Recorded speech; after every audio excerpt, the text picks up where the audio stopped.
Rose was by far the highlight of this episode, I believe. All the other side characters took a bit of a backseat in an episode that I agree with, in the sense that what it does for Tylor is pretty good, but was it great? Is Monsters at Work preparing for a big crescendo in its next to last penultimate episode? Not really. Hi fellow Disney Plus watchers, this is Thoughts After a Disney Plus Watch, where we review everything new Disney Plus coming out, and I'm glad you are watching. This is a channel that's specifically about movies, shows, and all that's Disney Plus original stuff. So just a fair warning here before we start, I do want to discuss spoilers to really do this episode justice, so you can press that watch later button if you haven't seen it yet. Still here? Let's do it. This episode opens with a scene that was reassuring for me, and I really hoped they would do this. Tylor has grown as a character, so it would make sense that he would put his dream of being a jokester aside and really focus in on being a good team member. I'm going to keep my eye on the ball, which is, you know, a good pun, and become a perfect mifter, he says. So Tylor's whole goal in this episode is established even before the credits roll, so that's good. And then we find him offering donuts to his co-workers, but that's not gonna happen, they decided. They get destroyed. With what reason?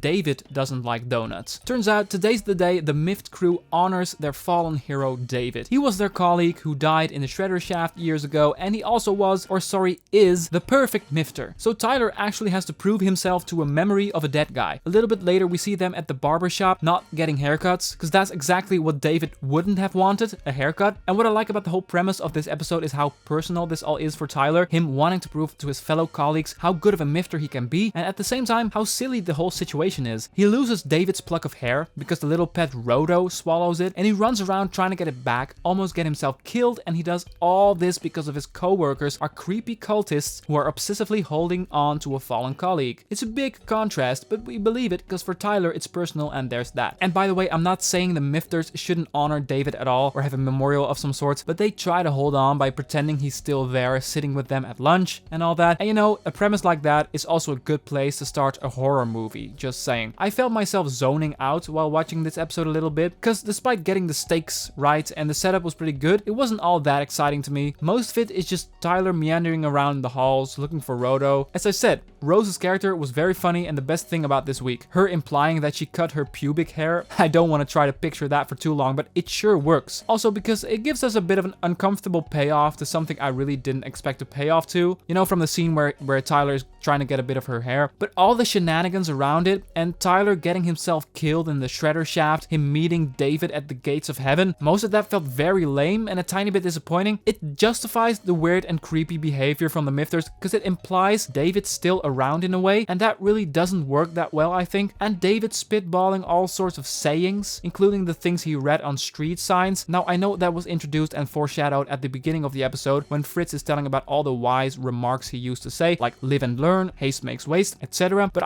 sometimes some things are not particularly funny, and David at the gates of heaven was to me just not working. There was some great humor in this episode here and there though. I felt like it was a little less funny than usual, but Fritz looking for the word profundity but ending on profanity, completely missing the point, but that was a clever wordplay. A lot of you know I'm not a fan of the character of Fritz, but hey, credit where credit is due. Oh, and I thought it was really great that we see this guy reference his hair, referring to that great and pretty important scene in Monsters Inc. where he's infected with some sock from the human world. It was the perfect episode to touch on that, but honestly, there's not that much to talk about. I'm a little bit underwhelmed by this episode, but it's not all terrible or anything like that. The change in Tylor's character, now wanting to prove himself to his colleagues instead of the jokesters, is really good. And there's some good and clever humor, but it wasn't as much as we are used to, I guess. I'm a little bit thrown off by the at the gates of heaven scene where the whole cultist, creepy behavior from the Mift crew actually gets acknowledged. Like, see, he's really still with us. Not really digging that. I do think that Mike's comedy class this week was a perfect parody on the attitude of some of the folks working in theater business. Mike talking about how he can improvise anything, any character, anything you please, and when he gets suggestions from his students, he just brushes it off like, you don't get it, do you? I can't work like this. It was just a perfect little parody on the culture and attitude of theater performers. Guys, not much more to say. In the end, Fritz talks to Tylor about him being honest to them about what happened with Rodo and everything. That honesty is in the end the most most important thing. And you know, it's true, but I enjoyed parts of episode 9, but it wasn't as impressive as most of the episode in the middle section of this season. Usually I dive a little bit deeper into the episode. This week there isn't much more to talk about in my opinion. I'm thinking about wrapping this up. Thank you so much for watching. I'm curious, what did you think of this episode? Be sure to let me know in the comment section. Don't forget, if you enjoy the idea of discussing Disney Plus content with us, that red button looks familiar, right? And if you're interested in thoughts on previous episodes, it's all in the description, or you can browse the channel page. Did you like this video? Then be sure to consider giving that a click. Thanks, I'll be back with my thoughts on the new Turner and Hooch and of course Marvel's What If. For now, have a wonderful day and see ya.